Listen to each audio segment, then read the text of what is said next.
జై శ్రీరామ్. పరోపకార పుణ్యాయ పాపాయ పరపీడనం. ఏమండి, అష్టాదశ పురాణముల సారం ఇది. పరులకు ఉపకారం చేయటం పుణ్యం, అపకారం చేయటం పాపం. ఇంతేనండి, చాలా చిన్న విషయం. అష్టాదశ పురాణాలు ఇవే తెలియజేస్తున్నాయి. కాబట్టి అనేక మంది మానసిక ఇబ్బందులతో, అనేక సమస్యలతో, కష్టాలతో బాధపడుతూ ఉన్నారు. వాళ్ళ కష్టాలు, సమస్యలు, మానసిక చింతలు అన్నీ కూడా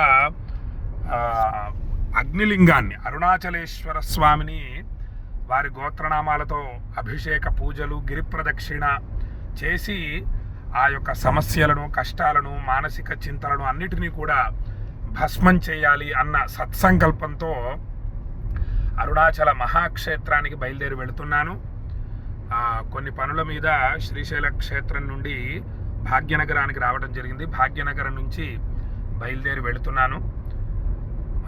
ఆ చేసేటటువంటి అభిషేకం కూడా చాలా జాగ్రత్తలు తీసుకుంటున్నాను అనేక విధాలుగా. స్వామివారికి గంగాజలం అంటే ప్రీతి కదా ఏమండి. శివయ్యకు ఏ దేవతకైనా కూడా గంగాజలంతో అభిషేకం చేయడం చాలా విశేషం. ప్రతి ఇంట్లో తప్పకుండా గంగాజలం ఉండాలి. ఎవరికన్నా కావలసిన వారు అడగండి, నేను పంపిస్తాను. కనీసం 1 లీటర్ గంగాజలమైనా మన ఇంట్లో ఉండాలి. ప్రతిరోజు పూజలో వినియోగించాలి.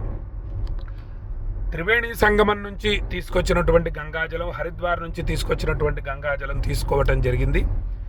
ఇప్పుడు మనకు మహానంది క్షేత్రంలో, నంద్యాల దగ్గర ఉంది మహానంది క్షేత్రం, అత్యంత విశేషమైనటువంటి క్షేత్రం. ఆ క్షేత్రంలో బ్రహ్మాండంలోని సమస్త తీర్థాలన్నీ కూడా ఆ యొక్క మహానందీశ్వర స్వామిని అభిషేకిస్తూ, పూజిస్తూ, సేవిస్తూ ఆ కోనేరుల నుండి బయటికి వస్తూ ఉంటాయన్నమాట. ఆ కోనేటిలో స్నానం చేయడం చాలా విశేషం. ఆలయంలో 1 కోనేరు ఉంటుంది, బయట 2 కోనేరులు ఉంటాయి. చాలా శక్తివంతమైనటువంటి కోనేరులు. ఆ పవిత్రమైనటువంటి కోనేళ్లలో స్నానం చేసి ఆ యొక్క మహాశక్తివంతమైనటువంటి బ్రహ్మాండంలోని సమస్త తీర్థాలన్నీ కూడా తీసుకోవటం జరుగుతోంది. స్వామివారికి, అరుణాచలేశ్వర స్వామికి అభిషేకం చేయటం కోసం భక్తుల గోత్రనామాలు చదివి అరుణాచలేశ్వర స్వామికి ఈ పవిత్రమైన జలాలతో అభిషేకం చేయటం వల్ల భక్తులు మొత్తం సమస్త దోషాల నుండి, ఈ దోషం ఆ దోషం కాదు, మొత్తం సమస్త దోషాల నుండి కూడా విముక్తి పొందుతారు. అన్ని కష్టాలు, సమస్యలు, మానసిక చింతలు అన్నీ కూడా భస్మం అవుతాయి. దోషాల వల్లే ఇవన్నీ కూడా వస్తూ ఉంటాయి. మేమే దోషం చేసామో అని అనుకోవడానికి లేదు. ఉదాహరణకు ఒకటి చెప్పాలంటే, సూర్యుడు ఉదయించక ముందు నిద్ర లేవాలండి. సూర్యుడు ఉదయించిన తరువాత నిద్ర లేవటం దోషమే. ఇది ఉదాహరణ. ఇంకా చాలా ఉన్నాయి. అవన్నీ కూడా తర్వాత నేను ప్రస్తావిస్తాను, మీకు తెలియజేసే ప్రయత్నం చేస్తాను. దోషాలు అనేక విధాలుగా మనకు వస్తూ ఉంటాయి. వాటిని మనము ఇటువంటి పూజా కార్యక్రమాలు త్రికరణ శుద్ధిగా, భక్తి శ్రద్ధలతో, మన గోత్రనామాలతో చేయించుకుంటూ దోషాలన్నింటినీ కూడా భస్మం చేసుకోవాలి. తద్వారానే మనము సుఖంగా జీవిస్తాం. ఆయురారోగ్య అష్టైశ్వర్యాలతో జీవించాలంటే ఏం కావాలి? పుణ్యఫలితం కావాలి. ఆ శ్లోకం నేను మీకు తర్వాత తెలియజేస్తాను. పర్వదినాలలో చేసేటటువంటి పూజలు విశేష ఫలితాలను ఇస్తాయి. ఎల్లుండి మాస శివరాత్రి, అత్యంత విశేషమైనటువంటి పర్వదినం. ఈ యొక్క పవిత్రమైన జలాలతో భక్తుల గోత్రనామాలు అరుణాచలేశ్వర స్వామి వారి ఆలయంలో చదివి, ఆ ఆలయంలో చదవటం ఇంకా విశేషం కదా. మీ గోత్రనామాలు అరుణాచలేశ్వరుడికి వినిపించడం అంటే సామాన్యమైన విషయం కాదు కదా. అసలు అనేక జన్మలలో చేసినటువంటి పాపరాశి మొత్తం కూడా దగ్ధమైపోతుంది. అటువంటి కార్యక్రమం ఆ అరుణాచలేశ్వరుడు నాతో 11వ సంవత్సరం, 11వ సారండి అరుణాచలంలో ఈ పూజలు చేయటం, గిరి ప్రదక్షిణ చేయటం, స్వామివారికి అభిషేకం. స్వామివారు పిలిపించుకోవాలండి. మన చేతుల్లో ఏముంది? నేను వెళ్ళి అరుణాచలంలో అభిషేకం చేస్తాను, గిరి ప్రదక్షిణ చేస్తాను అని అంటే అయిపోతుందా అండి? స్వామివారు సంకల్పించాలి. ఇది స్వామివారి సంకల్పం కాబట్టే నిర్విఘ్నంగా కొనసాగుతున్నాయి కార్యక్రమాలు. అలా చేసేటటువంటి పూజా విధానంలో కూడా అనేక జాగ్రత్తలు తీసుకుంటాను నేను.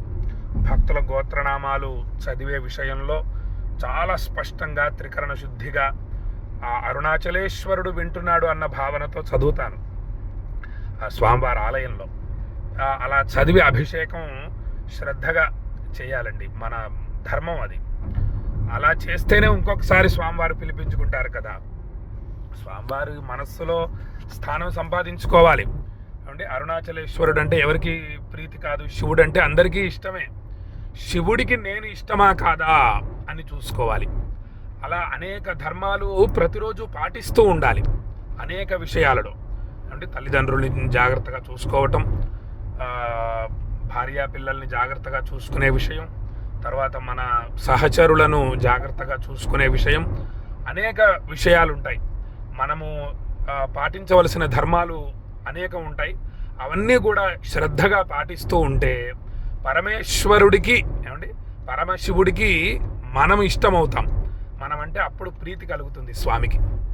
కాబట్టి అనేక ధర్మాలు జాగ్రత్తగా పాటిస్తూ శ్రద్ధగా ఎల్లుండి అరుణాచలేశ్వర స్వామికి అభిషేకం చేయటం జరుగుతోంది. భక్తులందరూ కూడా 9951499344 అనే నెంబర్కి మీ గోత్రనామాలు, చిరునామా తప్పక పంపించండి. వదులుకోకండి ఈ అవకాశాన్ని. మీరు వెళ్ళగలరా? మాస శివరాత్రి శుక్రవారం ఏమండి అరుణాచలం ఆలయానికి వెళ్ళగలరా? ఒకవేళ వెళ్ళగలరు అనుకుందాం, హరిద్వార్ నుంచి గంగాజలం తీసుకురాగలరా? ఆ తర్వాత ప్రయాగ నుండి గంగాజలం తీసుకురాగలరా? మహానంది నుంచి బ్రహ్మాండంలోని సమస్త తీర్థాలను అరుణాచలేశ్వర స్వామికి అభిషేక నిమిత్తం మీరు తీసుకురాగలరా? ఏమంటే అరుణాచలం అంటే వెళ్ళగలుగుతారు, ఓకే, నేను ఒప్పుకుంటాను. ఈరోజు తెలియజేశాను కాబట్టి ఏముందండి, ఒక రాత్రి ప్రయాణిస్తే ఉదయానికి అరుణాచలం చేరుకోగలుగుతాం. కష్టమేం కాదండి, అదే మన అదృష్టం. భారతదేశంలో పుట్టటం, భారతదేశంలో ఉండటం మన అదృష్టం. భారతదేశాన్ని వదిలి ఎక్కడికి వెళ్ళకూడదు. మనం మన యొక్క విద్యను మన భారతీయులకే వినియోగించాలి. మన శక్తిని మన భారతదేశంలోని మన వాళ్లకు వినియోగించాలి. ఈ పుణ్యక్షేత్రాలన్నిటినీ దర్శించాలంటే అదృష్టం ఉండాలి. ఒక రాత్రి ప్రయాణిస్తే చాలు, ఉదయానికి అరుణాచలం చేరుకోగలుగుతారు. కానీ ఈ తీర్థాలు చాలా కష్టం కదా. ఈశ్వరానుగ్రహం. నేను అలా హరిద్వారు, ప్రయాగ వెళ్ళి 20 లీటర్ల క్యాన్లు ఒక 30 నుంచి 50 తెచ్చిపెట్టుకుంటానండి కారులో. జాగ్రత్తగా, చాలా జాగ్రత్తగా తెచ్చిపెట్టుకుంటాను. అలా గంగాజలం, హరిద్వార్ నుంచి గంగాజలం 20 లీటర్ల క్యాన్లు ఒక 30 తెచ్చిపెట్టుకున్నాను. ప్రయాగ నుంచి గంగాజలం ఒక 30 తెచ్చిపెట్టుకున్నా ఇంట్లో పెట్టుకొని ఆ గంగమ్మ తల్లిని ప్రతిరోజు పూజిస్తూ ప్రతి నెల మాస శివరాత్రి మరియు పౌర్ణమి రోజు ఇటువంటి స్వయంభూ దేవతలకు, మొన్న కొల్హాపూర్ మహాలక్ష్మి అమ్మవారికి అభిషేకం చేసి వచ్చాను గంగాజలంతో. ఆ తర్వాత కామాక్షి అమ్మవారు, కంచి కామాక్షి అమ్మవారికి మా సహచరుడు సహాధ్యాయి వేదం చదువుకున్నటువంటి అతను శ్రీనివాస్ అని, అతనికి గంగాజలం పంపించడం జరిగింది. అతను పూజ చేశాడు. గంగాజలంతో కామాక్షి అమ్మవారికి అభిషేకం జరిపించడం జరిగింది భక్తుల గోత్రనామాలతో. ఏమంటే ఇప్పుడు చక్కగా అరుణాచలేశ్వర స్వామికి ఈ విధంగా గంగాజలాన్ని తీసుకొని వెళుతున్నాను. చక్కగా అభిషేకం చేయడం జరుగుతుంది. కాబట్టి ఇది ఈశ్వరానుగ్రహంతో మీకు వచ్చినటువంటి అద్భుతమైన అవకాశం. ఈ అవకాశాన్ని మీరు వదులుకోకండి. మీ బంధుమిత్రులకు కూడా తెలియజేయండి. ఆపదలు ఎప్పుడు ఎలా మనల్ని వెంటాడుతాయో మనకు తెలియదండి. మనము నిత్యము ఇటువంటి అద్భుతమైన అవకాశాలని వినియోగించుకుంటూ ఉండాలి. ఎప్పుడు వస్తాయి ఇలాంటి అవకాశాలు, ఎవరు మహానుభావులు, ఎవరిని సేవించడం వల్ల మనం విశేష ఫలితాలు పొందుతాము అని జాగ్రత్తగా గమనిస్తూ ఉండాలి. సత్సంగత్వే నిస్సంగత్వం, నిస్సంగత్వే నిర్మోహత్వం, నిర్మోహత్వే నిశ్చలతత్వం, నిశ్చలతత్వే జీవన్ముక్తి. కాబట్టి సత్సంగం మనం జాగ్రత్తగా పెట్టుకుంటూ ఉండాలంటే మంచి సాధనలు చేస్తున్నటువంటి మహానుభావులతో పరిచయాలు పెంచుకోవాలి. వారితో తరచుగా అనుబంధం పెంచుకుంటూ ఉండాలి. అంటే వారిని సేవిస్తూ ఉండాలి, వారి మాటలు వింటూ ఉండాలి. అటువంటి పనులు మనం చేస్తూ ఉండాలని భక్తులకు తెలియజేస్తూ చిన్న చిన్న వీడియోలు పంపిస్తూ ఉంటాను. మీ మనస్సులను లగ్నం చేయండి అరుణాచలేశ్వర స్వామి వారి మీద. ఏమండి గోత్రనామాలు ఇచ్చాం, మా పని అయిపోయింది అనుకోకండి.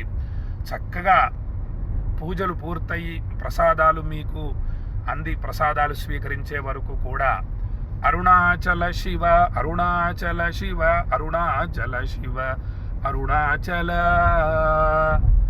అరుణాచల శివ అరుణాచల శివ అరుణాచల శివ అరుణాచల అనేటటువంటి నామాన్ని జపిస్తూ ఉండండి మనస్సులో. అండి మీరు ఏ పని చేస్తూ ఉన్నా సరే చక్కగా మనస్సులో ఇది నడుస్తూ ఉండాలి. ఒక టేప్ రికార్డు నడుస్తూ ఉంటుంది కదండి, అలా మన మనస్సులో కూడా భగవన్ నామం అలవాటు అవ్వాలి. గాలి పీలుస్తూ కాశీ, గాలి వదులుతూ విశ్వనాథ అనే సాధన చేయాలి. ఏమండి చాలామంది చేస్తున్నారు, సత్ఫలితాలు పొందుతున్నారు. ఏమండి సామాన్యం కాదు కదా, మహాశక్తివంతమైనటువంటి నామాలు ఇవన్నీ కూడా అని భక్తులకు తెలియజేస్తూ చక్కగా మీ గోత్రనామాలు పంపించండి. ఈ అవకాశాన్ని వదులుకోకని మరీ తెలియజేస్తూ సెలవు తీసుకుంటున్నాను. జై శ్రీరామ్. విశ్వనాథాయ మంగళం, విశ్వనాథాయ మంగళం, విశ్వనాథాయ మంగళం. అరుణాచలేశ్వర స్వామికి జై.